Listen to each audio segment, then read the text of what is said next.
Just days after a commercial jet collided with a military helicopter in Washington, D.C., aviation officials are now looking into another crash that took place Friday evening in Philadelphia. A small jet carrying 6 people plunged from the sky shortly after takeoff, crashing into the ground. Basically, it hit right over there, and it was just horrific. The Learjet 55 was operated as an air ambulance. The company Jet Rescue wrote in a statement that 4 crew members were on board, plus a pediatric patient and their escort. The jet was on its way to Springfield, Missouri, but crashed shortly after departing Northeast Philadelphia Airport.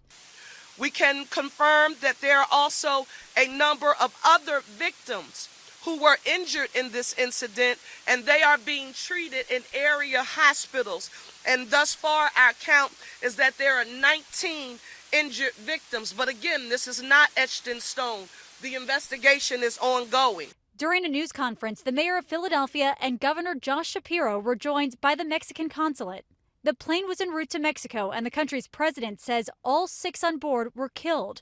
Authorities also say 1 person on the ground died. This comes as crews in the icy waters of the Potomac River continue to work on retrieving large pieces of debris and anyone who may have been trapped inside it after Wednesday's tragic D.C. plane crash where 67 people lost their lives.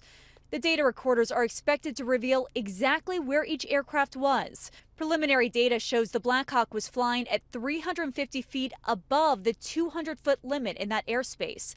The FAA has now restricted low-altitude helicopters from flying over the Potomac near Reagan National Airport, while the NTSB gathers and processes evidence to eventually determine exactly what happened. We'll have tens of thousands of pages of material, hundreds of exhibits.